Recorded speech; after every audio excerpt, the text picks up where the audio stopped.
Di pesantren mempunyai prinsip anti penjajah. Sampai-sampai keterlaluan.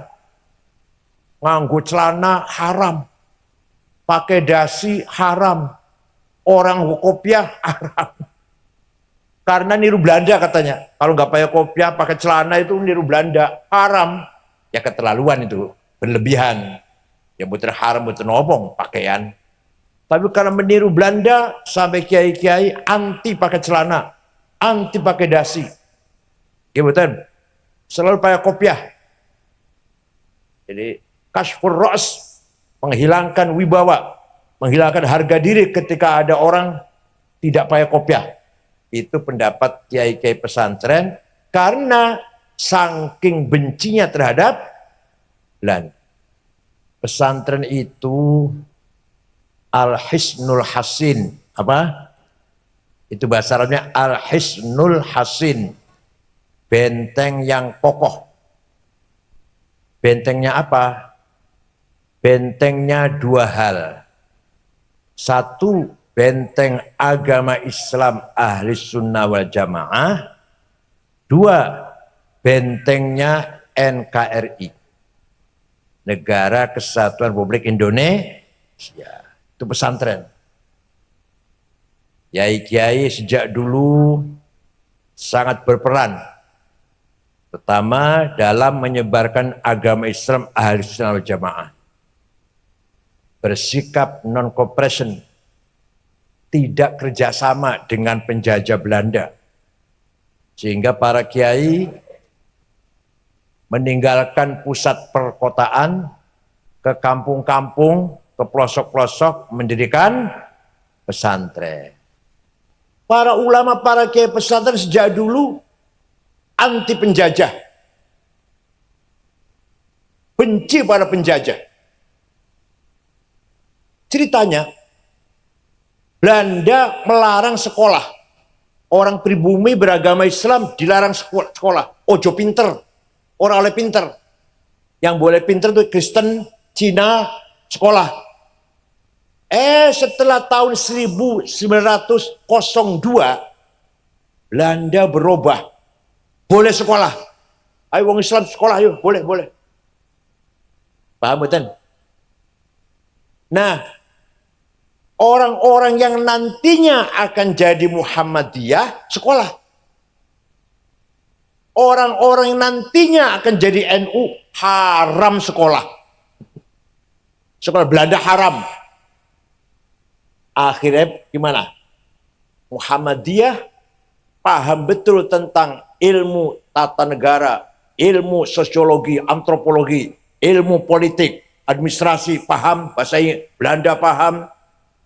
Sehingga Muhammadiyah berjasa besar menjaga akidahnya, Islamnya orang-orang yang kerja di kantor Belanda. Orang Islam yang kerja di kantor Belanda, buatan murtad karena dijaga oleh Muhammadiyah. Tapi Muhammadiyah tidak ada pendalaman ilmu Islam. Tidak ada. Sing hafal Quran buhor ono orang yang hafal Quran itu. NU karena haram sekolah maka ketinggalan dalam ilmu tadi. Ilmu tata negara, civic, apa dulu namanya civic dulu. Ilmu apa? Antropologi, sosiologi, administrasi, manajemen. NU ketinggalan. Organisasi sampai sekarang amburadul kan. Organisasi Al-Latifi lah. Opo anane wis, anane wis. Tapi NU berjasa besar menjaga, merawat ilmu-ilmu Islam. Sayyidina Utsman orang pertama kali menulis Quran dengan resmi dan diperbanyak. Tapi tulisan Quran zaman Sayyidina Utsman kula ora iso maca pemaning jenengan. Saya punya fotokopinya. Quran zaman Sayyidina Utsman saya punya fotokopinya. Saya nggak bisa baca. Titik mawon betul wonten. Ba ta ta podo. Jim ha kho sami. Dal dal ro zai nggak ada bedanya. Belum ada titik. Nah, setelah umat Islam semakin bertambah banyak, tidak mungkin orang bisa baca tulisan Arab tanpa ada beda satu dengan yang lain.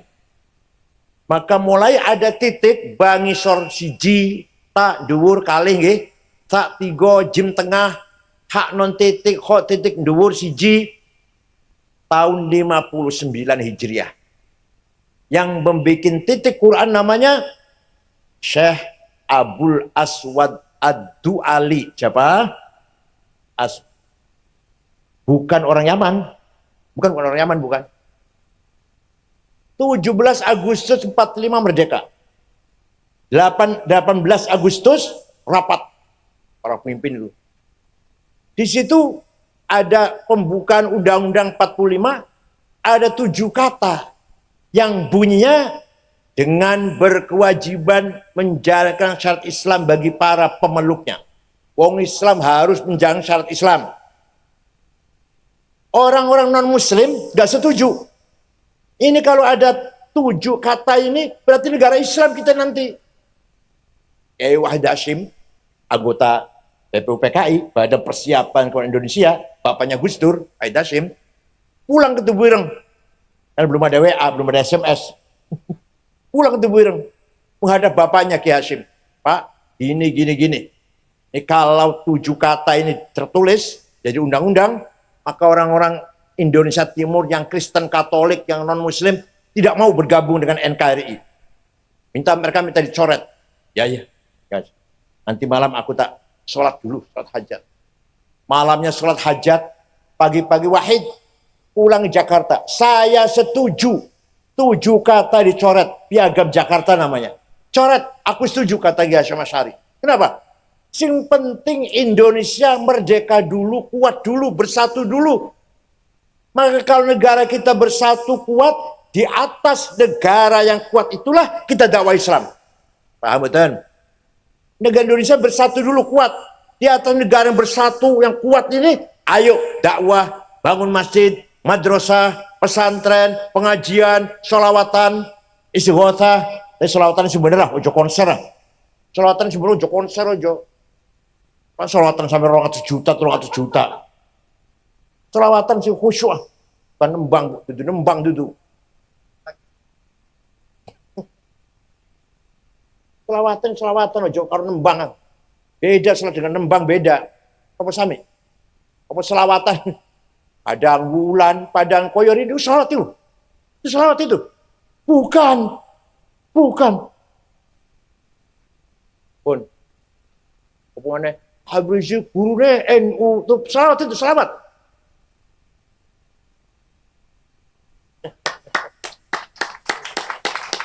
Habib Rizik menghina Gus Dur, buta mata, buta hati. Said Akil bego, turunnya bego, ya gak apa-apa. Saya dikatakan bego gak apa-apa.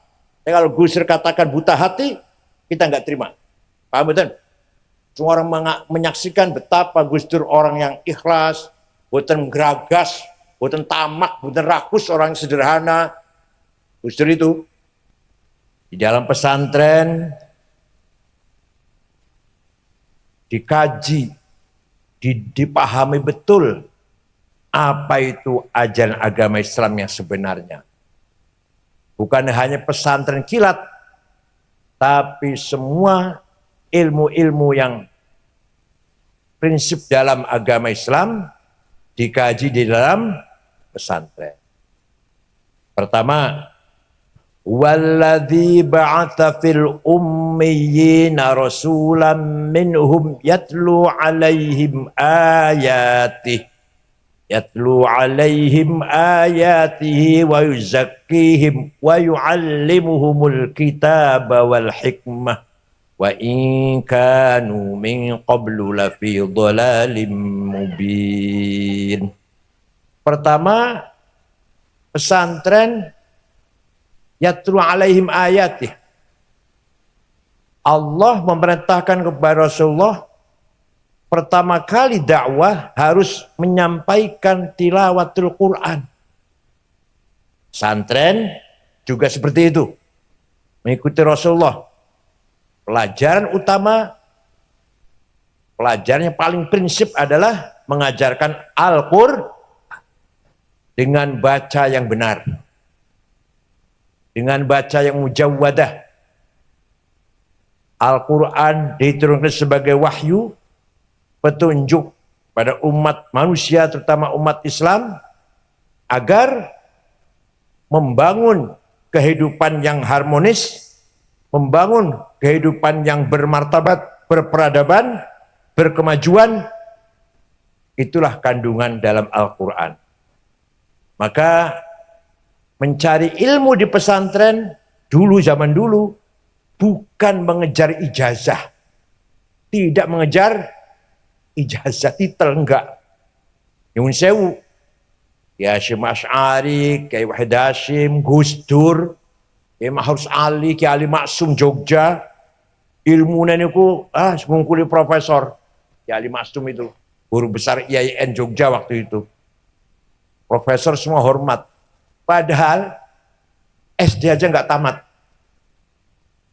Kiai Mahrus Kediri Lirboyo, alim, pinter, cerdas, sakti. Selamanya Rois Syuriah Jawa Timur, nggak mau jadi Rois Am. Ketika akan dipilih Rois Am mengganti Kiai Bisam Suri di mana? Kaliurang, Jogja, sebelum dipilih lari pulang karena tidak mau jadi Rois Am. Jadi jangan sampai ada Rois Syuriah rebutan loh ya. Kalau Tanfidia pantas rebutan, kalau Rois Syuriah ora pantas rebutan. Kiai Mahrus pulang dari Kaliurang ke Lirboyo Kediri karena menghindari supaya tidak terpilih menjadi Rois. Itu Kiai Mahrus. Di pesantren mempunyai prinsip anti penjajah. Sampai-sampai keterlaluan. Nganggo celana haram. Pakai dasi haram. Orang kopiah haram. Karena niru Belanda katanya. Kalau nggak pakai kopiah, pakai celana itu niru Belanda. Haram. Ya keterlaluan itu. Berlebihan. Ya betul haram, betul nobong pakaian. Tapi karena meniru Belanda, sampai kiai-kiai anti pakai celana. Anti pakai dasi. Ya betul. Selalu pakai kopiah. Jadi kashfur ra's, menghilangkan wibawa, menghilangkan harga diri ketika ada orang tidak pakai kopiah. Itu pendapat kiai-kiai pesantren karena saking bencinya terhadap Belanda. Di pesantren diajarkan Al-Quran, tilawatil Quran dengan benar. Al-Quran dulu ketika ditulis zaman sahabat Utsman, waktu zaman Rasulullah belum ada Quran ditulis. Karena dan perintah Rasulullah pun nggak ada. Rasulullah tidak perintah nulis Quran. Tapi semua sahabat apal. Semua sahabat Nabi apal Quran. Dan apal kan buatan butuh tulisan. Jangan apal kulhu kan? Apal kulhu buatan. Kulhu apal. Butuh tulisan buatan, nek maus. Buatan kan? Nah, kulhunya apal kulhu. Palak, nas, penting itu untuk tahlilan. Modal cari berkat. Al-Fatihah, Alif Lam Mim, ayat kursi penting. Apal kulo. Kalau apal nggak butuh tulisan kan? Begitu pula para sahabat. Nabi tidak pernah merintahkan tulis Quran, nggak pernah. Setelah Sayyidina Abu Bakar jadi khalifah, umat Islam semakin berkembang, keluar dari Jazirah Arabia, baru Sayyidina Abu Bakar berpikir tidak mungkin semua orang Islam hafal Quran. Tidak mungkin. Wong Sragen kabeh hafal Quran, nggak mungkin, nggak mungkin. Oleh karena itu Sayyidina Abu Bakar mempunyai pendapat Quran harus ditulis. Bid'ah. Wong Nabi ora perintah menulis Quran, bid'ah itu. Kalau nggak mau bid'ah, hafal, ojo mocok. Kalau nggak mau bid'ah. Ditulis oleh penulis wahyu 10 orang. Ketuanya sahabat Zaid bin Thabit. Anggotanya Ubay bin Ka'ab, Ibnu Mas'ud, Ibnu Umar, Ibnu As, Muawiyah bin Abi Sufyan, Sayyidina Ali. Anggota itu, tulis Quran. Oh, setelah ditulis, dibagi-bagi ke setiap daerah kota. Kufah, Basrah, Mekah. Dari Madinah dibagi-bagi, dari Madinah kan pusatnya. Oh. Setelah zaman Sayyidina Utsman, satu kota dengan kota yang lain, baca Qur'annya bertentangan. Beda-beda, tabrakan lah. Maka Sayyidina Utsman berpendapat, tulis ulang. Semua Quran yang ada di kota-kota, dikumpulkan di Madinah, tulis ulang. Setelah jadi satu tulisan resmi dari negara, atas nama negara, yang banyak itu dibakar, yang lainnya dibakar. Hanya satu yang sah. Maka semenjak itu namanya Mushaf Utsmani. Apa namanya, Bu? Karena kita kalau lihat Quran itu pasti ada tulisan Mushaf Utsmani. Kayak Al-Mukarram Kiai Ma'ruf. Mana tadi? Mana tadi? Pesantren apa namanya? Wali Songo. Dulu pernah juara sepak bola. Pesantren pernah juara sepak bola seluruh pesantren NU. Sayyidina Utsman orang pertama kali menulis Quran dengan resmi dan diperbanyak, tapi tulisan Quran zaman Sayyidina Utsman kula ora iso maca pemaning jenengan. Saya punya fotokopinya. Quran zaman Sayyidina Utsman saya punya fotokopinya. Saya nggak bisa baca. Titik mawon betul wonten. Ba ta ta podo. Jim ha kho sami. Dal dal ro zai nggak ada bedanya. Belum ada titik. Nah, setelah umat Islam semakin bertambah banyak, tidak mungkin orang bisa baca tulisan Arab tanpa ada beda satu dengan yang lain.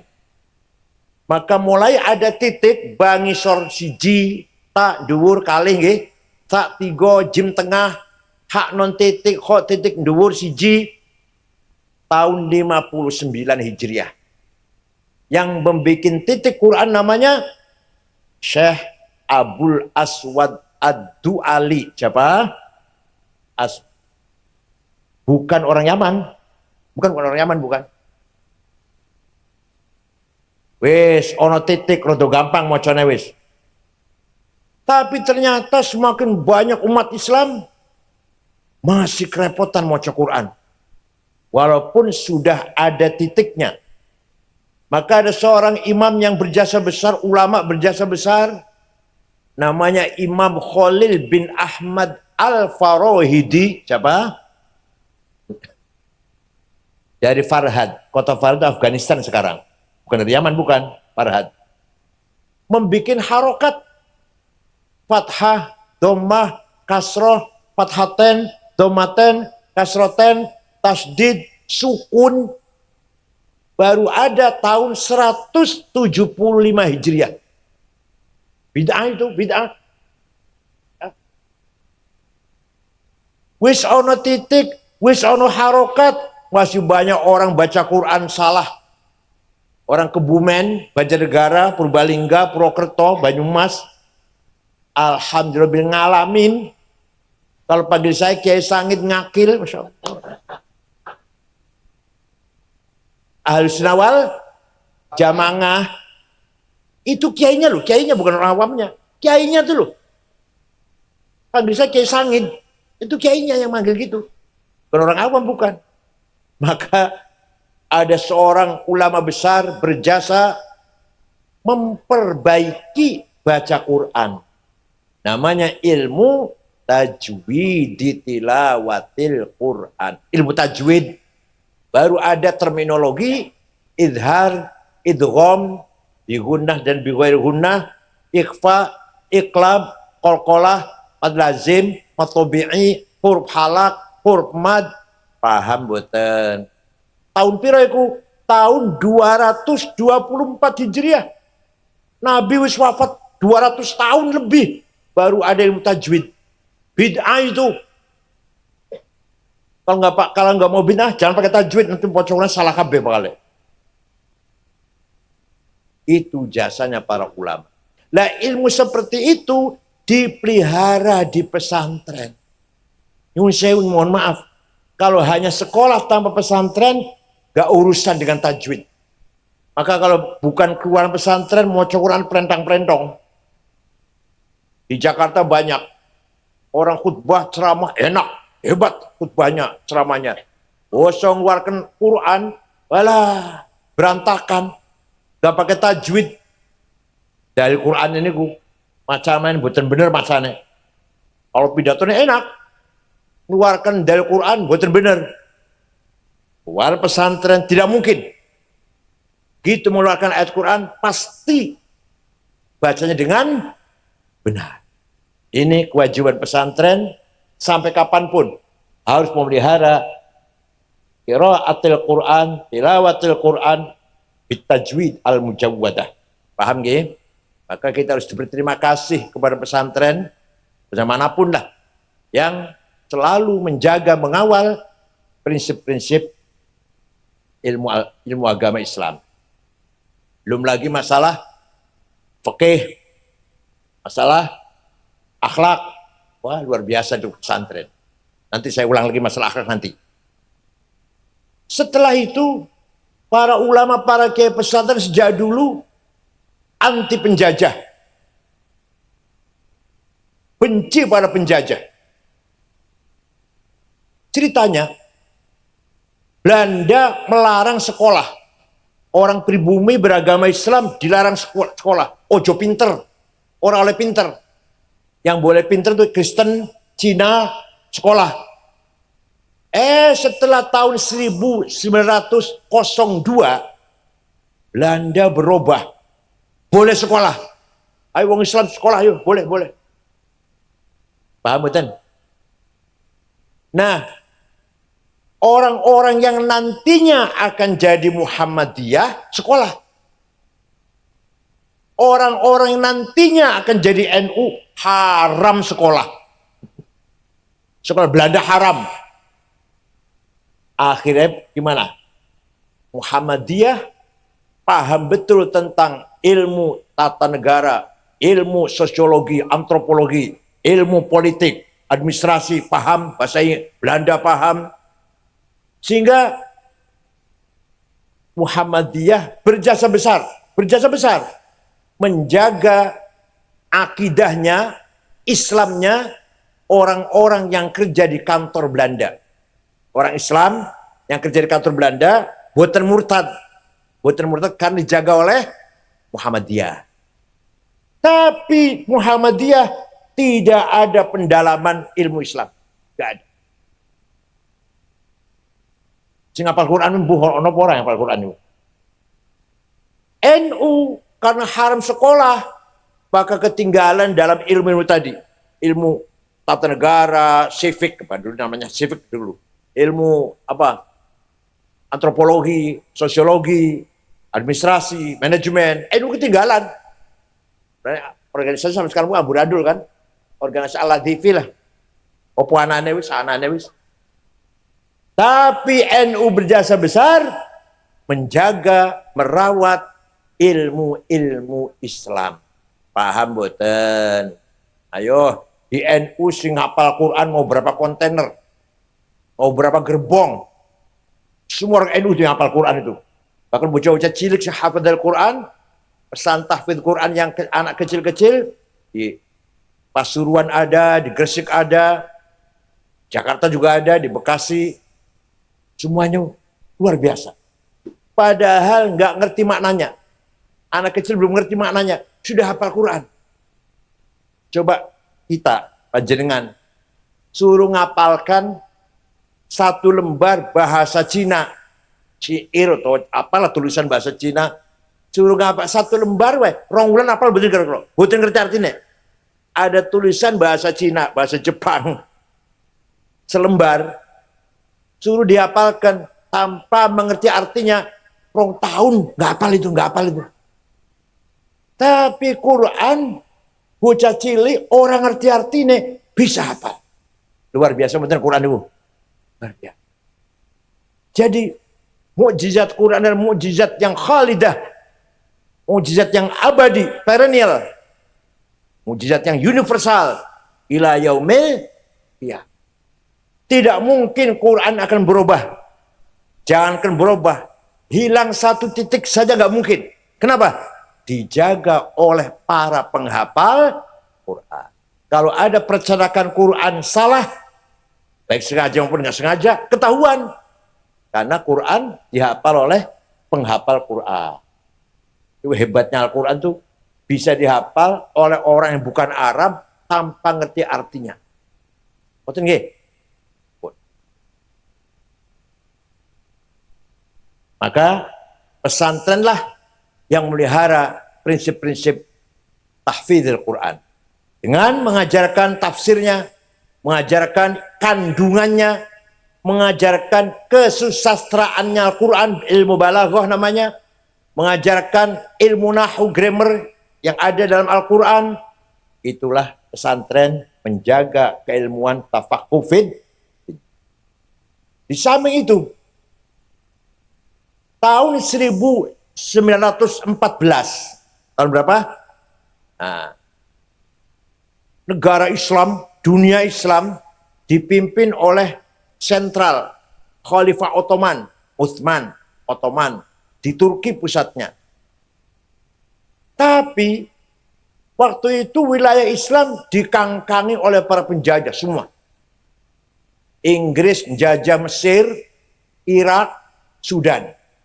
Prancis menjajah Aljazair, Suriah, Libanon, Tunis. Italia menjajah Libya.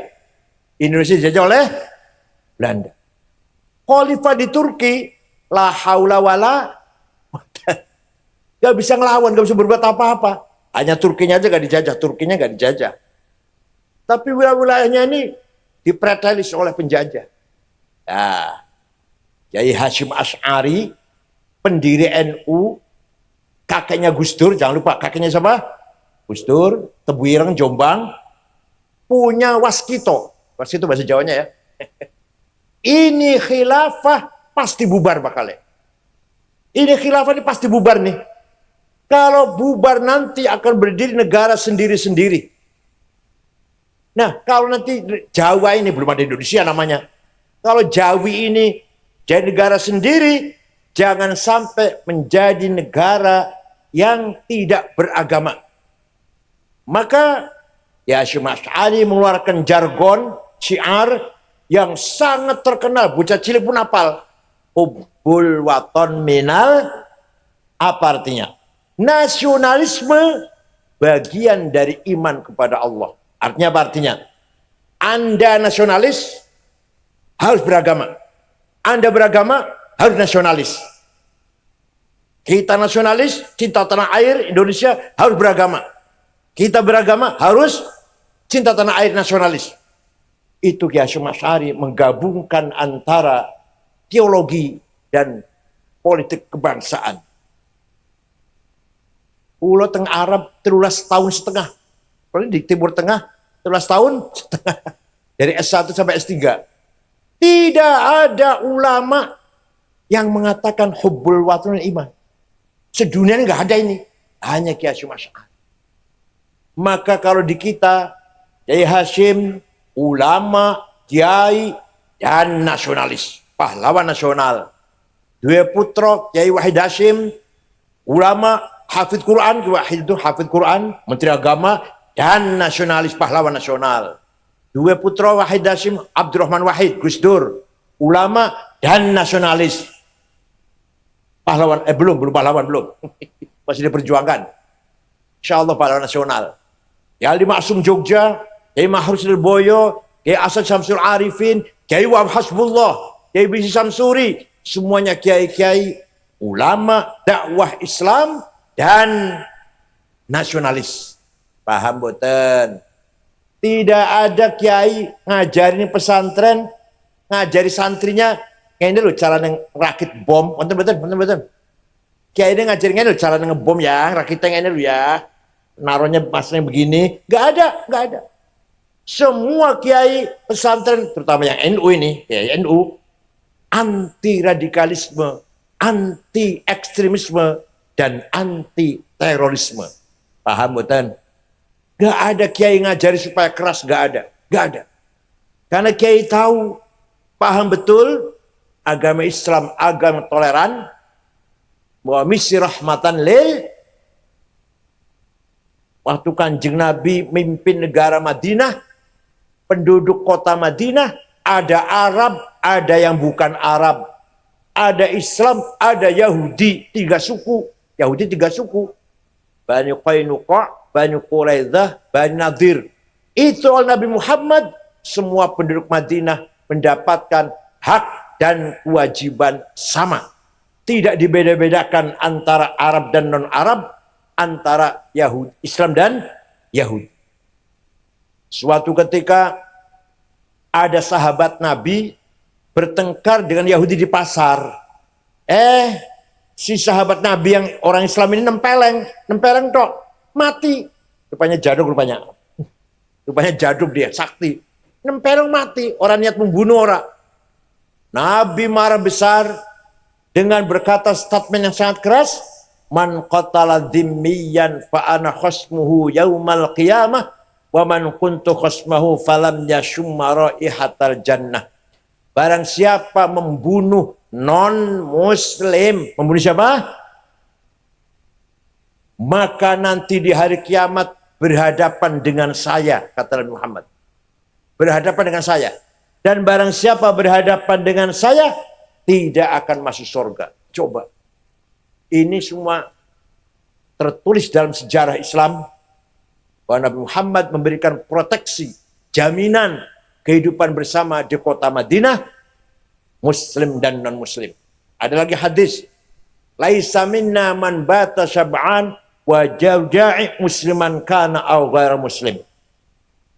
Bukan umatku, kata Nabi Muhammad, kalau orang Islam tidur perutnya kenyang, panjenengan sare dalu wareg berdahar kan, sate ayam atau sate kambing lah, bakso tak gurami, duwe tonggo kelaparan. Bukan umatku orang yang tidur perutnya kenyang, membiarkan tetangganya kelaparan, walaupun non-muslim.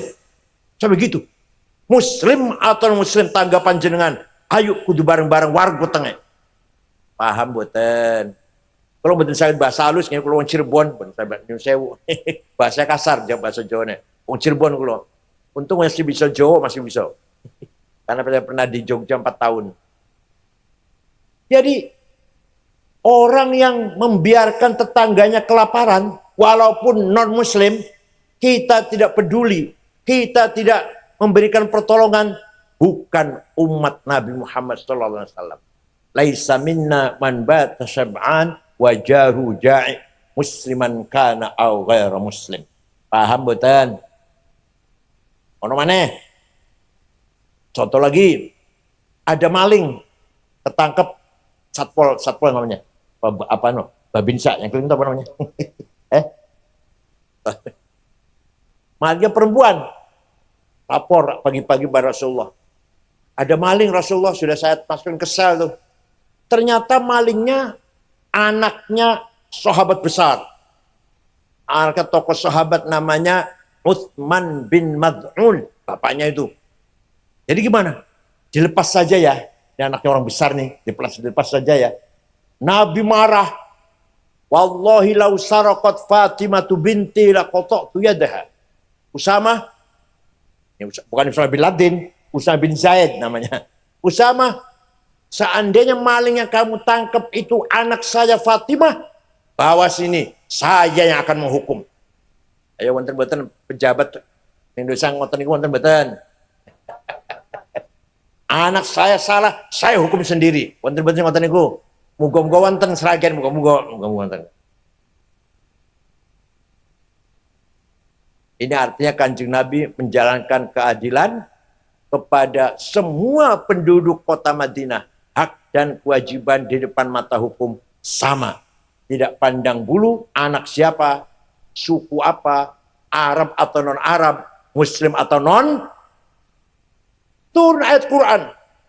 Wala tasubbul ladzina yad'una min dunillahi fasubbullaha adwan bighairi ilm. Kadzalika zayyana likulli ummatin amalahum thumma ila rabbihim marji'uhum fayunabbi'uhum bima kanu ya'malun. Jelas sekali Quran, jelas ini. Wala tasubbul ladzina min dunillah. Jangan mencaci maki orang yang tidak menyembah Allah. Coba, luar biasa kan. Jangan menghina, jangan mencaci maki, ojo ngenyek ya, ojo ngenyek orang yang tidak menyembah Allah. Orang Kristen, orang Yahudi, orang Buddha, Hindu, Konghucu. Tidak boleh kamu caci maki. Tidak boleh. Dakwah harus diajak, tapi tidak boleh dengan cara mencaci maki.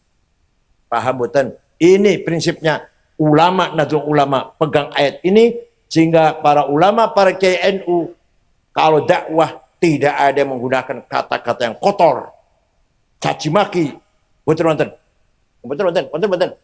Yang Solo Raya niki, betul-betul kiai NU sing dakwahe omongannya kasar, betul-betul. Betul-betul, enggak ada. Dulu Wali Songo juga kalau dakwah halus, betul nate nyaci maki orang lain. Itulah prinsip agama Islam yang dipertahankan oleh Nahdlatul Ulama. Ringkas cerita mau nih. 17 Agustus 45 merdeka. 18 Agustus rapat para pemimpin dulu. Di situ ada pembukaan Undang-Undang 45, ada 7 kata yang bunyinya dengan berkewajiban menjalankan syariat Islam bagi para pemeluknya. Wong Islam harus menjalankan syariat Islam. Orang-orang non-muslim gak setuju. Ini kalau ada 7 kata ini, berarti negara Islam kita nanti. Wahid Hashim, anggota BPUPKI, pada persiapan ke Indonesia, bapaknya Gus Dur, Wahid Hashim, pulang ke Tebuireng. Karena belum ada WA, belum ada SMS. Pulang ke Tebuireng, menghadap bapaknya Ki Hashim. Pak, gini. Ini kalau 7 kata ini tertulis, jadi undang-undang, maka orang-orang Indonesia Timur yang Kristen, Katolik, yang non-Muslim tidak mau bergabung dengan NKRI. Mereka minta dicoret. Ya. Nanti malam aku tak sholat dulu, sholat hajat. Malamnya sholat hajat, pagi-pagi Wahid pulang ke Jakarta. Saya setuju 7 kata dicoret, Piagam Jakarta namanya. Coret, aku setuju kata Kiai Hasyim Asy'ari. Kenapa? Sing penting Indonesia merdeka dulu, kuat dulu, bersatu dulu. Maka kalau negara kita bersatu kuat, di atas negara yang kuat itulah kita dakwah Islam. Paham betul? Negara Indonesia bersatu dulu kuat. Di atas negara yang bersatu, yang kuat ini, ayo dakwah, bangun masjid, madrasah, pesantren, pengajian, sholawatan, istighotsah. Sholawatan sebenarnya ojo konser. Sholawatan sebenarnya ojo konser ojo. Pas sholawatan sampai 200 juta, 300 juta. Sholawatan sih khusyuk. Kan nembang duduk. Selawatan ojo karo nembang. Beda salat dengan nembang beda. Apa sami? Apa selawatan? Padang wulan, padang koyor itu salat itu. Itu salat itu. Bukan. Pun. Hubungannya Habib Rizik gurune NU itu salat itu selamat.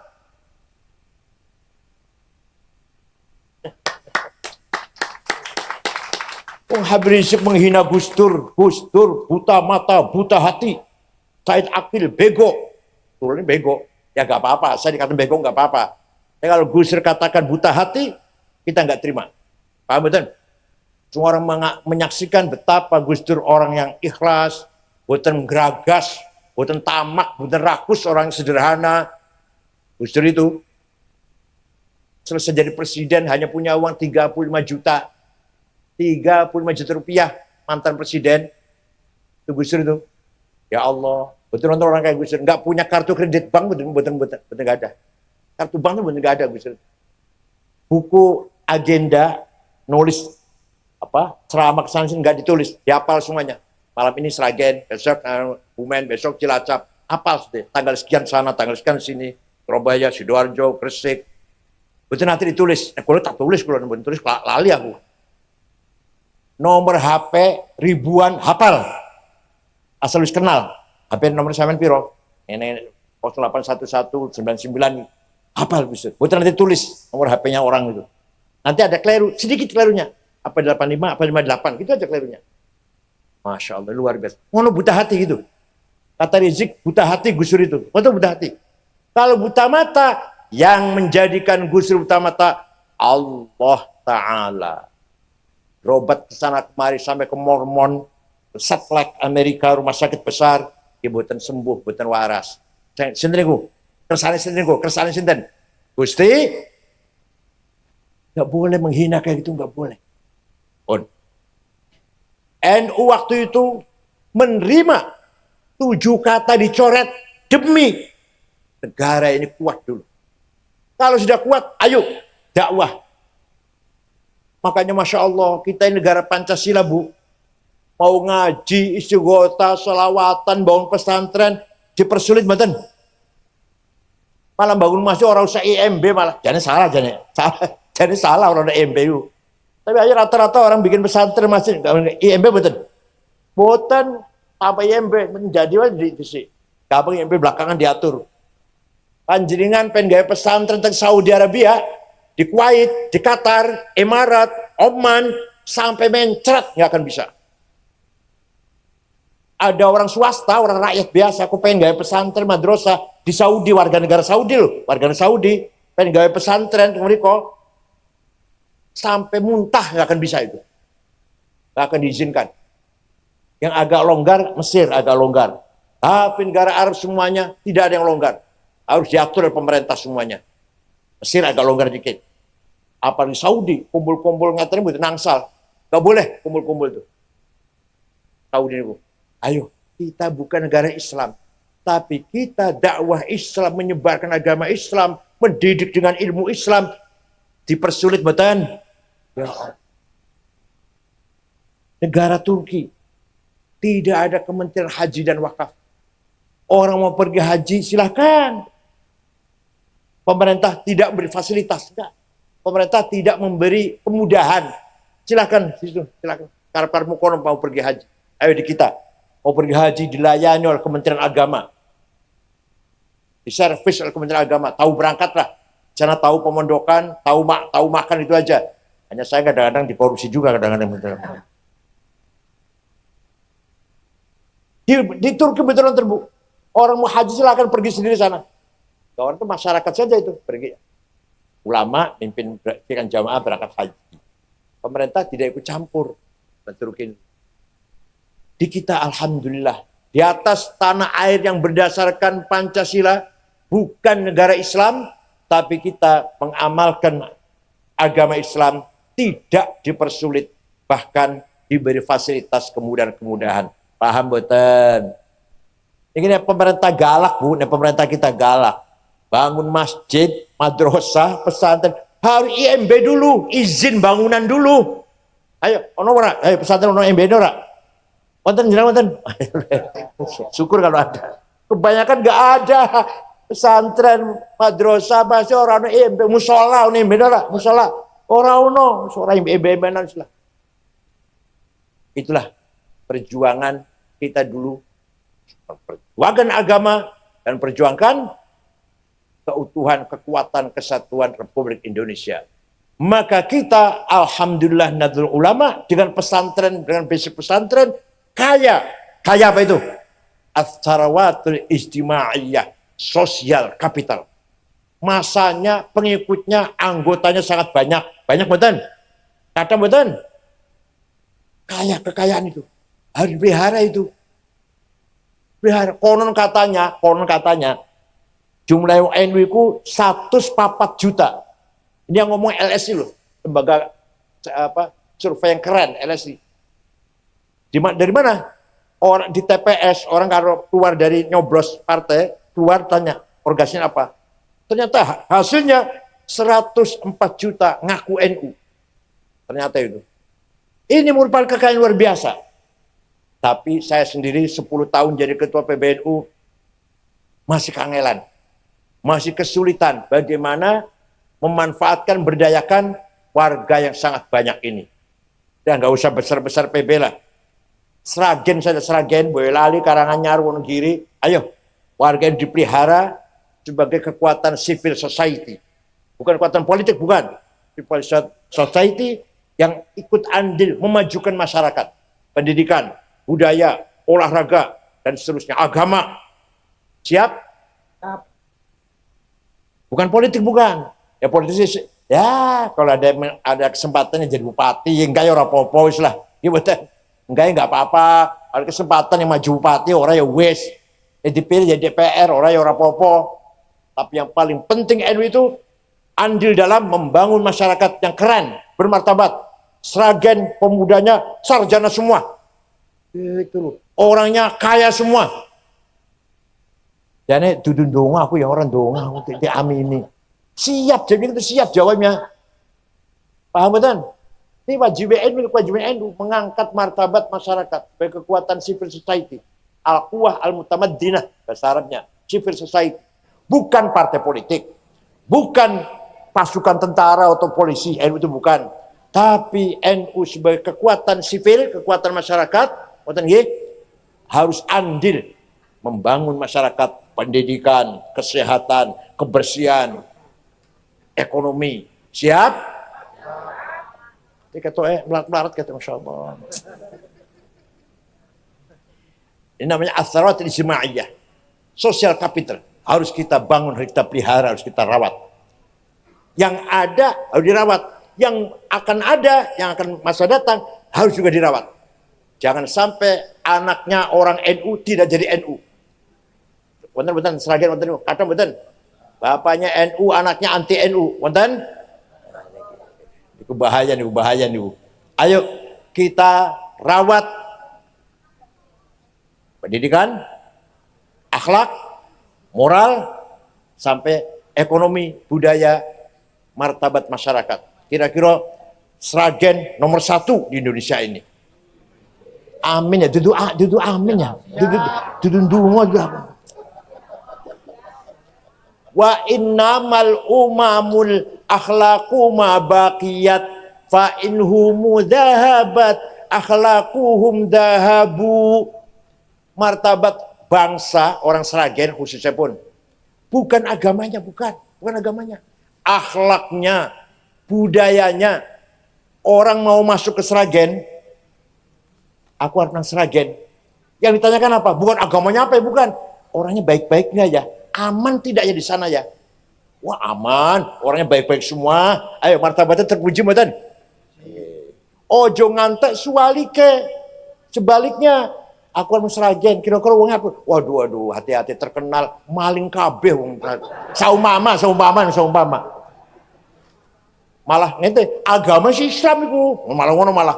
Agama si Islam, malah Islam jamaah mung maling kabeh nang kono. Hati-hati, sepeda motor ojo lengah.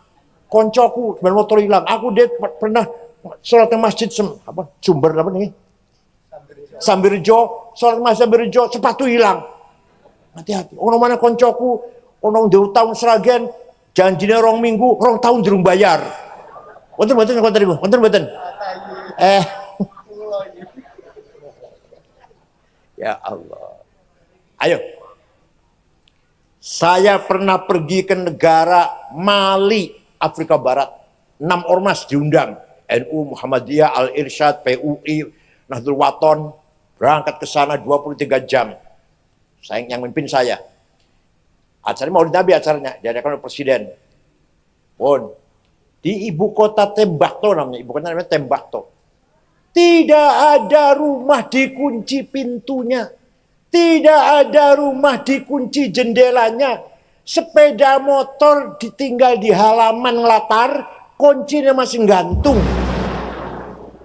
Apa ini? Kuncinya masih gantung. Ayo, kira-kira Sragen piye? Apa dicoba nanti malam? Ya. Dicoba ya, ini desanya ada desa apa namanya? Dawung. Desa Dawung, mohon ayo coba, desa Dawung. Rumah nggak dikunci, sepeda motor nggak masuk di halaman, kuncinya gantung. Kira-kira piye kira-kira?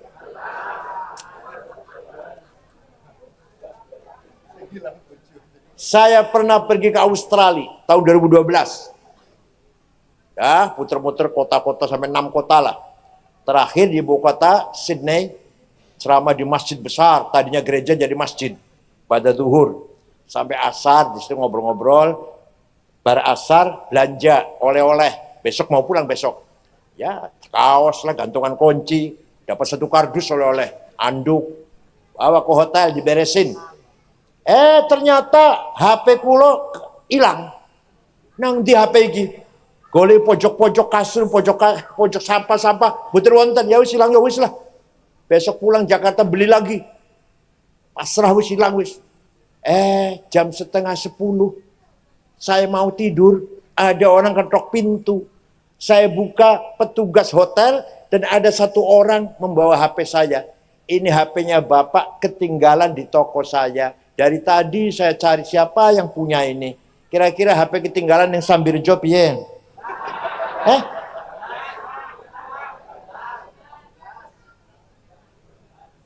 Pada Islam semua padahal. Ahlussunnah jamaah semua padahal. Oleh karena itu, yang mengangkat martabat Sambirejo, Sragen, bangsa Indonesia, akhlak dan moralnya, bukan agamanya. Paham betul? Jepang agamanya bukan Yahudi, bukan Kristen, bukan Islam, bukan Hindu, bukan Buddha. Namanya agama Shinto namanya. Tapi di Jepang tidak ada jambret, copet, begal, penodong, calo, betul wonten. Iri wonten calo wonten? Wonten calo wonten? Pejabatnya tidak ada yang korupsi. Bukan takut neraka, nggak ngerti neraka orang Jepang. Bukan takut neraka, nggak ngerti neraka. Apa? Malu. Saya kalau korupsi ketahuan lebih baik bunuh diri. Apa namanya? Dengan perutnya dulu bunuh diri. Kalau korupsi ketahuan, malu. Bunuh diri orang Jepang. Bukan tahu neraka, bukan. Di ibu kota Tokyo, ibu kota Samu rame ini, segitu ramenya, betul wonten polisi jaga jalan, betul wonten supir tertib semua. Coba kalau di kita Jakarta 3 hari aja polisi libur, wah tabrakan tok sini. Pada agamanya apa itu Shinto, bersih, nggak ada puntung rokok di jalan. Orang Jepang ngerokok semua rata-rata karena dingin, udaranya dingin, ngerokok semua. Tapi semua tertib, dibuang di tempat sampah masing-masing. Itu orang Jepang, tertib. Tidak ada ngantri duluan, yang dulu depan, yang belakang merasa belakangnya di belakang. Itu di Jepang, tertib, bersih. Ya Allah, sopan. Paham betul? Itu namanya akhlakul karimah. Budaya. Ayo kita bangun yuk. Sragen terutama Sambirejo orangnya amanah semua. Ya. Amin ya apa? Amin wa kurang dungo kok. Jujur semua. Muhammadun qaimun lillahi duhimami. Muhammadun sadiqul aqwali wal kalimi. Muhammadun thabitul mithaqi hafidhuhu. Muhammadun tayyibul akhlaqi wasyiyami. Nabi Muhammad orang yang paling himmahnya besar. Saya tidak mau kalah. Islam harus menang. Ngoten betul panjenengan, ngoten betul. Suatu ketika dinasihati oleh pamannya Abu Thalib. Abu Thalib itu bapaknya Sayyidina Ali, pamannya. Muhammad, leren disik dakwahnya. Kamu tuh akan dibunuh oleh Abu Jahal CS. Kalau jenengan piye? Kalau jenengan kira-kira. Jangan pada dipatahin dulu jenengan. Libur, mandek ya. Nabi jawab, wallahi law wad'u syamsa fi yamini wal qamara fi yasari ala an atruka hadzal amr ma taraktu hatta ahlika duna. Demi Allah, seandainya mereka itu meletakkan matahari tangan kananku, bulan di tangan kiriku, agar aku berhenti dakwah, tidak akan berhenti sampai Islam menang. Ini bukan Nabi niku. Ngoten boten panjenengan. Boten. Muhammadun shadiqul aqwali wal kalim. Nabi Muhammad tidak pernah bohong. Kalau beliau 1 kali saja bohong, Allah akan melaknati. Allah badai melaknati kanjeng Nabi kalau Nabi Muhammad bohong. Selama hidupnya nggak pernah bohong, jujur. Ya Allah, jujur itu penting. Sidik, bahasa Arabnya apa? Penting. Gampang ngomongnya tapi angel lakonan ini. Gak usah negara lah, keluarga saja. Wong lanang mboten jujur, istri ribut. Atau istri gak jujur, suami ribut. Kira-kira yang paling sering orang jujur, suami apa istri ya? Kira-kira.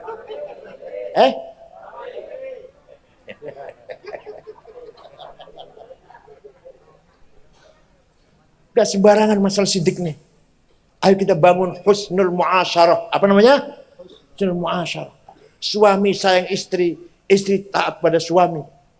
Jangan sampai ada orang Seragen atau orang Sambirjo yang teng-tengen nang suaminya ngomong kasar nyaci maki wonten. Orang jawab ya wonten. Bentak-bentak suami tangannya ngene teng-teng. Go apa? Go gayung apa? Gayung apa? Cibuk. Dipentungkan nang kepala suaminya wonten. Jangan sampai suami mudah sekali nempeleng istri, mudah sekali ngelarani nabok istri. Ini namanya tidak husnul muasyarah. Ayo kita bangun husnul muasyarah. Ayah sayang anak, anak hormat ayah ibu, ponakan hormat tua atau Pak Ade dan Pak Ali. Pak Ade Pak Ali sayang karo ponakan, kakak adik akur. Ini namanya husnul muasyarah. Sausahul muasyarah ayu husnul muamalah. Apa? Interaksi, bergaul dengan baik, dengan jujur. Kalau tonggo jujur, majikan kalau karyawan jujur, pejabat dengan rakyat sayang, rakyatnya taat pada pemerintah. Bos kalau anak buah sing sayang, anak buah hormat pada bos. Ngoten-ngoten jenengan. Itu namanya husnul muamalah. Yang dagang jujur, petani jujur, pekerja jujur, buruh jujur, majikan baik, pejabatnya baik, pemimpinnya baik. Ngoten-ngoten pergi. Enggak jawab. Di Seragen begitu enggak? Itu namanya husnul muamalah. Dengan bekal, dengan dasar bekal husnul muasyarah, keluarga yang harmonis, husnul muamalah, masyarakat yang harmonis, akan terwujud husnul musyarakah. Apa? Bangsa, masyarakat, negara yang baik, yang akur, yang solid. Ya Allah, kemudian jalan-jalan negara yang paling solid, aman, tentrem. Kalau Masya Allah, kapan Indonesia kayak gini ya? Belgia, Swedia, Denmark, Finlandia, New Zealand. Ya Allah, orang tuh tenang, tentram. Orang-orang bocah sekolah tawuran. Orang-orang bentrok, konflik, tertib. Ini negara-negara yang saya sebut tadi. Denmark, Belgia, namanya negara Skandinavia lah, sekitar itu. Tertib, bersih, akur, rukun, jujur. Pengusaha besar, terang-terangan, saya hartanya sekian, maka pajaknya sekian. Jadi yang ngobrol ini punya kumpulan wong-wong sugih, bangga-banggaan, saling bangga, bayar pajaknya piro ente. Jadi besar-besaran, duduknya bayar pajaknya besar, berarti kaya dia. Di sini malah konglomerat ngemplang pajak semua itu rata-rata. Ya Allah, kapan terjadi sidik ya? Dengan hilangnya sidik, kalau sidik hilang, minyak goreng hilang. Boso sidik hilang. Setia Novanto, ketua DPR RI, ketua umum Golkar, ngemplang 2,5 triliun. 2,5 triliun. Masih kurang. Ditambah lagi Kominfo, Kementerian Komunikasi dan Info, 8 triliun. Hilang itu. Gara-gara sidik hilang, gara-gara sifat sidik jujur hilang, 8 triliun. Masih kalah LPEI, 11,5 triliun. Masih kalah Indosuria 72 triliun. Masih kalah Pertamina 193,7 triliun. Waktu zaman Pak Harto Orde Baru korupsi ada, tapi paling miliaran paling. Ya ratusan miliar deh, ratusan miliar. Waktu zaman Pak Harto. Sekarang berita korupsi miliar bukan berita nggak menarik. Ono berita bupati korupsi atau penjaga korupsi 50 miliar, orang aneh, orang berita. Ratusan setriliun niku 1.000 miliar. semiliar, 1.000.000, 1.000.000, 1.000. Masih kalah maneh. Timah, PT Timah di Bangka Belitung. BUMN itu perusahaan negara itu. 10 tahun 300 triliun. Masya Allah. Luar biasa kita ini. Padahal kita ini kaya raya. Tapi sidiknya hilang, sidiknya. Moga-moga semua orang Sragen, dari pejabatnya sampai rakyatnya, pegawainya, orang kayanya, pekerjanya, buruhnya, semuanya mempunyai sifat sidik. Oh, nasi ngomong, yang wajib sidik itu Kanjeng Nabi. Awake dudu Nabi. Jadi nggak wajib sidik itu. Oh, Nabi mau kudus sidik, apa maneh kita umatnya. Paham nggih? Bon. Muhammadun thayyibul akhlaqi wasyiyami. Nabi Muhammad orang selalu beri contoh akhlak yang mulia. Ketika tahun 8 Hijriah, Nabi Muhammad bisa masuk kota Mekah. Waktu Nabi Muhammad lari dari Mekah ke Madinah, sembunyi-sembunyi, berdua dengan Sayyidina Abu Bakar, pindah ke Madinah 480 km. 8 tahun masuk kota Mekah, diikuti 12.000 orang Islam ikut Nabi Muhammad masuk Mekah. Orang Mekah ketakutan. Muhammad pasti balas dendam. Pasti balas dendam Muhammad ini. Besok pasti balas dendam besoknya. Nabi Muhammad jam 9 pagi, antara 9-10 lah, masuk kota Mekah dengan mengatakan, Al-yaum yaumul marhamah. Hari ini hari kasih sayang, tidak ada balas dendam. Yang dulu melempari batu saya maafkan. Yang dulu membunuh sahabat Yasir, sahabat Sayyidah Sumayyah, saya maafkan. Yang dulu menjemur Sayyidina Bilal padang pasir sampai kebakar badan Sayyidina Bilal, saya maafkan. Yang dulu merantai memborgol sahabat Suhaib Ar-Rumi, saya maafkan. Yang dulu menghina, saya maafkan. Akhirnya orang Mekah semua berbondong-bondong menyalami Kanjeng Nabi dan mengatakan, bi abi wa ummi antal karim ibnil karim ibnil karim.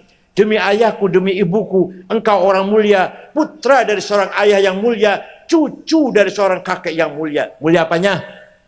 Ya akhlaknya. Semua masuk Islam. Orang penduduk Mekah. Waktu itu Mekah paling banyak.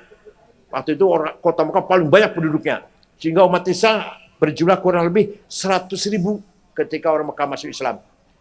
Dipuji oleh Allah. Masya Allah. Nyun sewu. Saya ini yang muji juga banyak, nyaci maki juga banyak. Di medsos dulu, muji saya banyak, nyaci maki juga nggak kurang-kurang.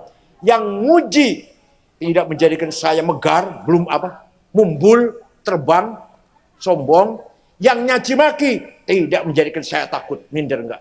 Kenapa? Karena yang muji dan yang mencaci maki podo kali kulo sami apa doyani wa asin sambel terasi lalap pete nyewis wareng melayu nang WC. Panjenengan dipuji kalau sama manusia jangan bangga. Paham betul? Kan si muji jenengan podo karo jenengan doyan sambel terasi nyewis wareng melayu nang, atau jenengan dicaci maki dihina oleh orang manusia, ojo minder, ojo cilik hati. Sing nyaci bagi panjenengan podo karo panjenengan emangan warung melayu nang Kanjeng Nabi sing ngalem sing muji Al-Qur'an. Setelah Rasulullah memaafkan orang Mekah, turun surat Al-Qur'an, ayat Al-Qur'an, fabima rahmatim minallahi lintalahum walau kunta faddan ghalidhal qalbi lang faddu min hawlik fa'fu anhum wastaghfir lahum wasyawirhum fil amr fa idza azamta fatawakkal 'ala Allah innallaha yuhibbul mutawakkilin. Muhammad, kamu mulia, akhlakmu mulia, kamu ramah, kamu santun Muhammad, maka mereka orang Mekah simpati kepada kamu sehingga masuk Islam semua. Seandainya kamu kasar, congkak, sombong, go pentung, sweeping, takbir, lan faddu min haulik, niscaya orang Mekah lari meninggalkan kamu Muhammad. Tapi kamu ramah, kamu santun, mereka semua masuk Islam. Idza jaa nasrul wal fatah, wa ra'aitan nasa yadkhulu fi dinil afwaja. Lihat Muhammad, wa ra'aitan nas. Lihat Muhammad. Orang Mekah masuk Islam semua. Yadkhulu fi dinil afwaja. Karena apa? Akhlakmu yang mulia. Paham boten? Itu ajaran Nabi Muhammad yang sebenarnya. Oleh karena itu, kapital sosial, social capital, modal masa ini harus kita bimbing terutama dalam akhlaknya. Agar orang NU menjadi teladan, akhlaknya mulia. Siap? Awas kalau nggak siap, ini ketua ini mana? Ketua NU-nya sini. Awas kalau orang NU ada yang maling, ada yang copet, awas. Ayo pelihara, ketua NU wajib pelihara apa? Masyarakat warganya apa? Berakhlak mulia. Gimana? Siap betul? Kanjeng Nabi akhlak yang mulia. Sing ngaku turunannya cangkeme kotor, nyaci maki, bohong, kurafat, apa gedabrus ya. Ngakunya keturunan Kanjeng Nabi ngakunya, tapi jauh dari akhlak Rasulullah SAW. Gimana? Yang kedua, kita ini punya apa? As-sarawatus taqafa wal hadarah. Kita punya kapital modal ilmu pengetahuan, pendidikan, dan budaya. Apa itu? Kitab kuning. Syuriah NU harus berpatokan kitab kuning. Tidak boleh keluar dari kitab kuning. Tidak boleh. Berpatokan kitab berdasarkan Quran, hadis, ijma, qiyas. Pertama Quran. Tapi tidak cukup hanya Quran. Harus hadis. Kenapa? Karena di Quran perintah sholat berkali-kali. Perintah sholat ada 62 kali. Quran perintah sholat 62 kali ayat. Tapi tidak menjelaskan sholat itu namanya apa, berapa kali sehari semalam. Di Quran nggak ada Pak, nggak ada. Sholat itu 5 kali. Namanya zuhur, asar, maghrib, isya, subuh. Nggak ada di Quran. Segitu pentingnya sholat. Maka harus berpulang pada hadis. Di sana ada sabda Rasulullah, furidat alaikum khamsu maktubat, al-zuhur, wal asr, wal maghrib, wal isya, wal fajr.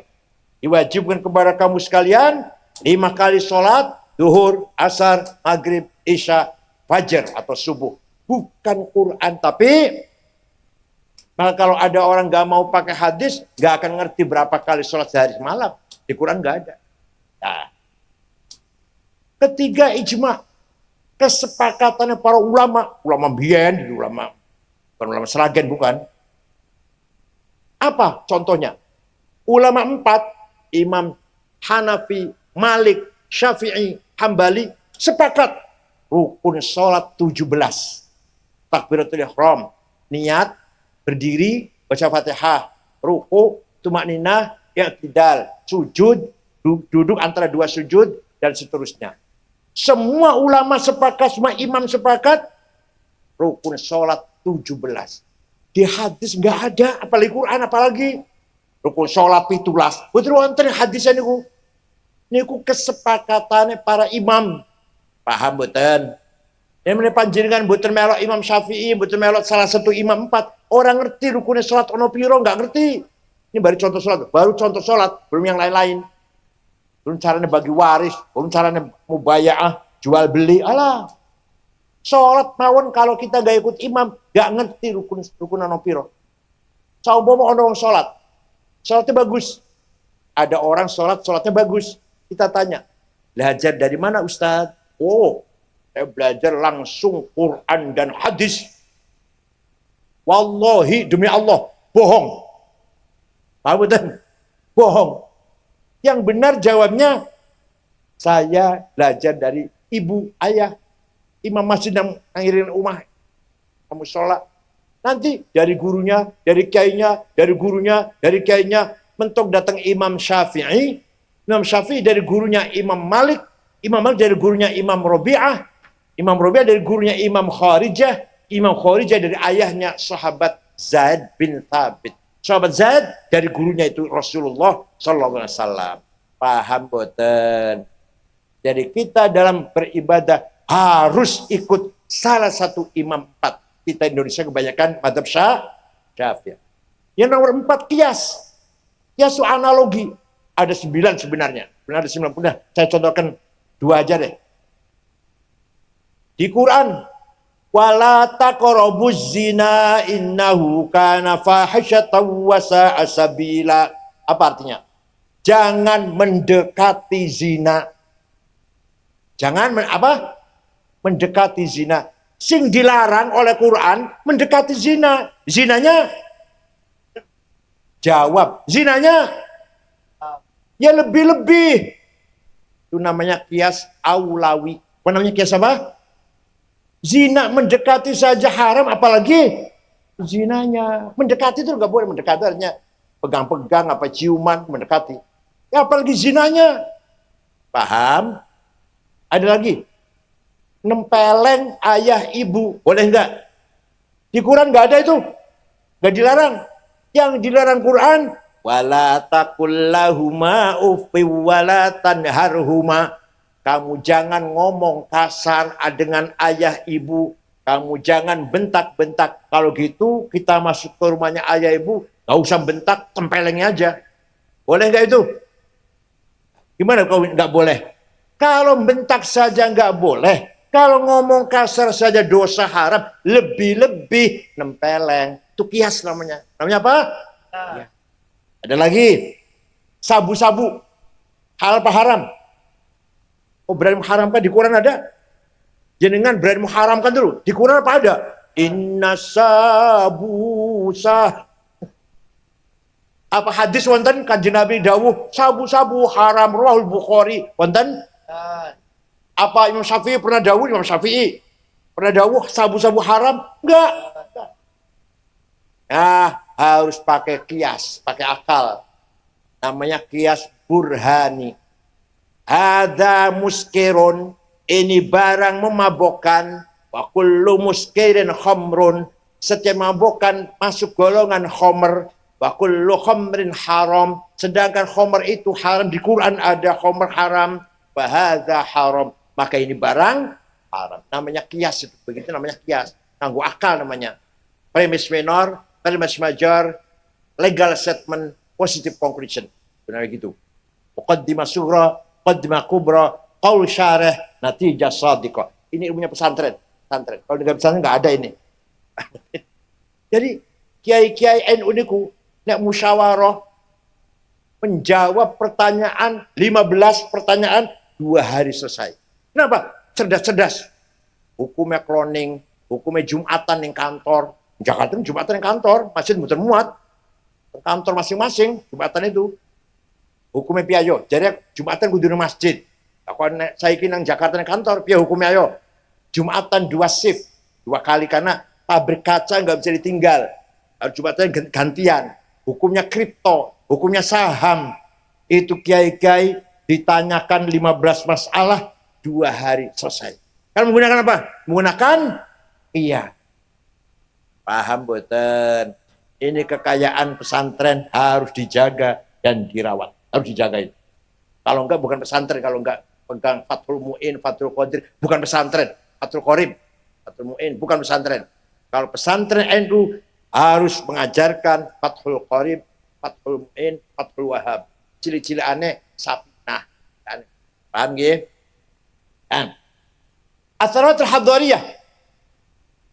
Kita kaya dengan budaya. Apa? Coba. Panjenengan kalau kirim dongo pakai bahasa Indonesia, mari mboten kira-kira. Mari kita bersama-sama baca Al-Fatihah. Yang pahalanya kita kirimkan kepada Rasulullah dan para sahabatnya dan keluarganya. Dan kepada para imam-imam, para guru-guru kita. Dan orang-orang tua kita, terutama ayah dan ibu. Mari mboten, mari mboten. Cing marem piye? Ila hadratin Nabi Mustafa Rasulullah sallallahu alaihi wasallam wa ila ashabi wa al kiram wattabi'in wa tabi'in ihsan wa jami' awliya illa masyal ardi wa magharibiha barriha wa bahriha jibal. Padahal mana orang ngerti, mana enggak ngerti itu apa barri wa bahriha apa itu. Awliya illa barriha wa bahriha jibal al-jatiha yamin wa shimaliha. Enggak ngerti bal artine wis, tapi marem ketoyo. Lalu ulama amilin fiddin, minasufin, wal qurra, wal hufad, fasir hadithin fuqam takin sholihin bagi masyayikhina masyayikhina wa abain wa jadin wa jaddatina khususan abi wa ummi Haji Ahmad wa ummi Afifah. Al-Fatihah. Marem. Ini budaya. Pada Gusti Allah bahasa Indonesia nerima lah. Kalau jenengan pakai bahasa Indonesia, terima. Bisa paham. Bahasa Sunda mau, bahasa Inggris mau, Gusti Allah. Tapi kita nggak marem kalau nggak pakai bahasa Arab. Ya betul. Itu namanya kita kekayaan hadar. Betul malih. Nah, ini yang paling penting lagi, paling penting. Apa? Baca barzanji tiap malam Jumat. Baca mboten wong Sragen. Oh mboten jawab, baca mboten. Anaknya akekah, baca barzanji. Omahe dadi anyar, baca barzanji. Panene dadi atau dagangnya laris, baca barzanji. Munggah pangkatnya atau sukses jadi kepala desa, sukses jadi apalah, pejabat apa, baca barzanji. Baca Maulid Nabi, baca mboten. Ya Allah. Ini budaya. Harus kita jaga, kita rawat. Jangan sampai hilang ini. Panjenengan omai dadi, dagangnya laris, atau anak wadon sing lamar, ayo baca barzanji Maulid Nabi. Gimana? Undang kiai syuriah, baca barzanji syuriah, harus hafal. Kalau nggak hafal, jangan diamplopin. Kenapa? Karena barzanji punya kita. Kalau bukan kita yang hafal, siapa yang hafal? Yang mau hafal siapa kalau bukan kita? Wah, habis suruh hafal. MTA suruh hafal. Kita yang hafal, itu punya kita. Tahlil, apal. Talqin, apal. Manaqib Syaikhul Qadir Jilani, apal. Khutbah nikah, apal. Khutbah gerhana, apal. Masjid jangan dikasih buku khutbah kalau kiai mau khutbah. Kalau kiai syuriah khutbahnya baca, apa bedanya kalau SAG? Apal-apalan khutbah. Paham betul? Kalau syuriah terutama tuh, kalau syuriah NU harus hafal itu semuanya. Baca barzanji apal-apalan. Syukur-syukur apal burdah. Apal burdah betul panjenengan. Ada seorang namanya Syekh Abu Sa'id Muhammad Al-Busiri, orang Iskandariyah. Gurunya namanya Abul Abbas Al-Mursi. Al-Mursi gurunya namanya Abul Hasan Asyadili. Asyadili gurunya Abdus Salam bin Masyish. Abdus Salam bin Masyish gurunya Syu'aib Abu Madyan Al-Ghawth. Syekh Al-Busiri sakit sebulan. Orang iso tangi, setruk. Suatu malam ngimpi jumpa Rasulullah. Panjenengan sering ngimpi jumpa Rasulullah? Jawab sering. Nek jumpa pocong? Ya Rasulullah, saya sakit sebulan gak bisa bangun, setruk. Saya punya nazar akan membuat syair qasidah yang tujuan isinya memuji-muji engkau. Minta izin Rasulullah. Ya silakan, saya izinkan. Silakan. Seminggu ketemu ngimpi maneh. Sudah selesai Rasulullah. Coba dibaca, saya ingin dengar. Dibaca. Selesai dibaca, fatabassama Rasulullah sallallahu alaihi wasallam. Rasul tersenyum. Wa masa jasadahu, ngusap-ngusap badannya, fata'affa fauron. Besoknya bisa berdiri, bisa jalan, bisa lari. Percaya mboten. Nek percaya kalau ngalih dongeng wis. Percaya mboten? Ini namanya syafaat Rasulullah sallallahu alaihi wasallam. Nanti burdaya apal mboten? Amin tadzakuri jironim bidi salami mazatadam anjaro min muklatim bidami am habbatir rihu min tilqai kadhimatin wa aumadhal barqu fi dhulma'i min idhami famali ainaika in qul takfu fahamata wa mali qalbika in qul tastafik ya himi ayah sabus sob. Betul apal? Sing apal apa saya? Aku melok wis sing apal apa? Dangdutan. Amin tadzakuri jiran bidi salam. Ini artinya nih. Kenapa engkau selalu menangis tiada henti-hentinya sampai air matamu bercampur darah? Apakah karena engkau sedang rindu, kangen pada perempuan yang ada di dusun di Salam? Atau karena engkau teringat suatu hari panas, angin bertiup kencang di desa Kadhimah? Atau karena engkau teringat malam gelap gulita berkilat di desa Idham? Kenapa tidak mau makan, gak mau tidur kamu? gelisah terus, nangis terus, pasti kamu lagi mabuk cinta. Masih lagi mabuk? Ayo ngaku saja.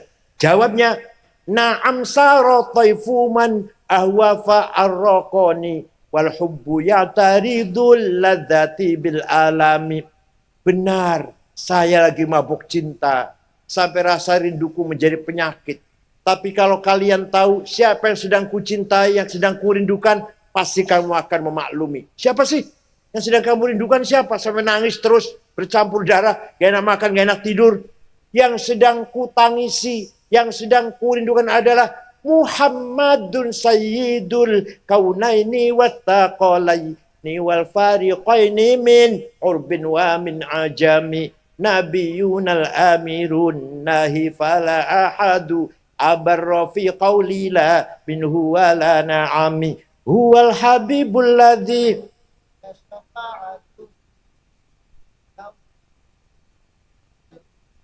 wis ikut ngapa? Da'a ilallahi fal mustamsikuna bihi mustamsikuna bihablin ghairi munfasimi faqan nabiyina fi khalqin wa fi khuluqi falam yudanuhu fi ilmin wala karami.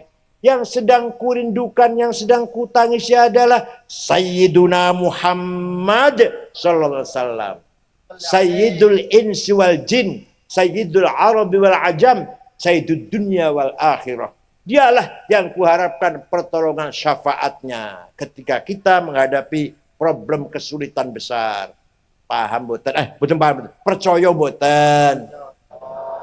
Quran bersabda berfirman, walau annahum idzalamu anfusahum ja'uka fastaghfirullaha wastaghfara lahumur rasul lawajadullaha tawwabar rahima.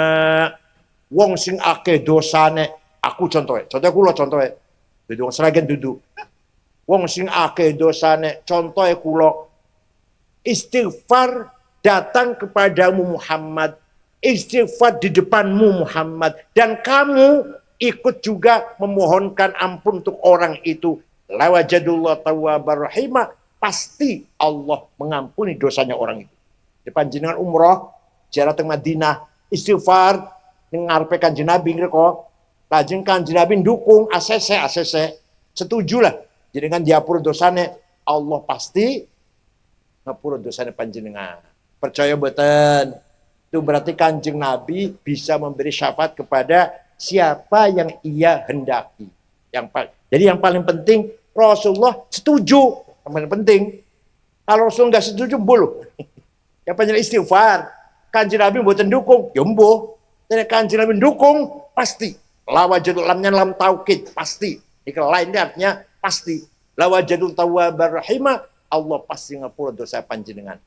Itu Quran memberi pastian Nabi Muhammad punya hak prerogatif menolong umatnya siapa yang ia kehendaki agar dosanya diampuni. Fa'fu anhum wastaghfir lahum. Muhammad, ampunilah dosanya orang Mekah, dosa orang Mekah. Wastaghfir lahum, mintakan ampun orang Mekah. Tuh waktu masuk kota Mekah. Panjenengan saged niru niku, saged. Panjenengan saged niru niku. Gak jawab ya. Panjenengan saged niru niku. Orang yang pernah ngapusi nipu 5 juta, saya maafkan, saged. Orang yang nyilih sepeda motor boten balik, diampuni, dimaafkan, iso. Boten. Boten namu maafkan loh. Kanjeng Nabi ini fa'fu anhum, maafkan orang Mekah. Wastaghfir lahum, Allahumma ighfir ahli Makkah. Ya Allah, muga-muga dosa Mekah diampura ya Allah. Panjenengan saged wong sing nipu 5 juta, muga-muga dosa diampura ya Allah. Saged. Wong sing nyolong sepeda motor panjenengan, muga-muga diampuni dosane ya karo Gusti Allah. Saged. Iku akhlak Rasulullah sallallahu alaihi wasallam. Boten nggih? Oleh karena itu sarawatil ijtimaiyah harus dijaga dengan asarawatil hadari wa thaqafiyah. Ini tugas saya ini. Coba gampang mawon. Si Toto dengan Sukardi dino Selasa tukaran, arep paten-patenan. Mboten sido, patah ora sido. Malam Jumat ketemu nang Barzanji nang Maulid Nabi, salaman mboten? Tapi salamannya masih kaku Ibu, masih kaku salamannya. Tapi malam Minggu mau coba Maulid Nabi mana nih Pak Lurah? Pak Lurah mau coba Maulid Nabi malam Minggu, mbuh selamatan opo lah, syukuran opo. Salaman malam mboten? Minggu ngarepe maneh, ono maneh Pak Haji Pak Haji Ahmad bikin Maulid Nabi lagi, mau coba Barzanji. Syukuran katanya, syukuran anaknya dilamar tau apa lah. Salaman malam mboten? Berarti baca Barzanji niku cara metode rekonsiliasi yang paling efektif. Efisien efektif. Tanpa modal, murah banget. Tapi bisa menjadikan kita bersatu, seduluran, saling maafkan, saling harmonis satu sama lain. Penting mboten niku? Penting mboten? Coba nek ora ono Barzanji, ora ono jamiah. Ayo dino Selasa si Sukardi saya Toto Sukaran. Kapan niku maaf-maafane kapan niku? Toto karo Sukardi bertengkar, meh paten-patenan. Ayo nek ora ono Barzanjian, kapan tuh maafnya? Saling maafnya kapan niku? Lebaran ya. Kita orang NU tidak. Ini namanya budaya, namanya hadarah. Kita harus menjaga kekayaan hadarah. Culture capital. Itu namanya thaqafah dan hadarah. Kitab kuning dijaga, Barzanji dijaga, ngoten nggih. Masyarakat dijaga. Solid, kuat, husnul muasyarah, keluarga harmonis, husnul muamalah, masyarakat yang harmonis, husnul musyarakah, bangsa yang kuat dan harmonis. Siap? Syukran wa dumtum fil khair barakati wan najah. Moga-moga pesantren apa namanya? Kafa. Moga-moga semakin maju, semakin manfaat untuk masyarakat Sragen dan sekitarnya. Ala barakatillah. Semua pesantren pertama kecil dulu baru besar.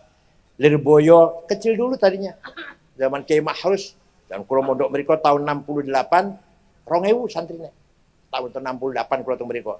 Sekarang 47.000. Lirboyo niku. Santri 47.000. Lirboyo Kediri niku. Ploso 20.000. Situbondo 20.000. Sidogiri 20.000. Masya Allah, pesantren tadinya kecil menjadi besar. Insya Allah pondok kafa ini akan semakin besar. Ayo kita dukung. Asalkan selalu pondok kafa ini menjaga Quran, tilawatul Quran, dan menjaga kutubut turat, prinsip-prinsip agama Islam, kitab kuning dibaca, Barzanji diajarkan, dibaca. Ngoten nggih? Insya Allah mau barokah untuk masyarakat Sragen semuanya. Cekap semanten mawon. Wallahu a'lam bishawab. Wassalamualaikum warahmatullahi wabarakatuh.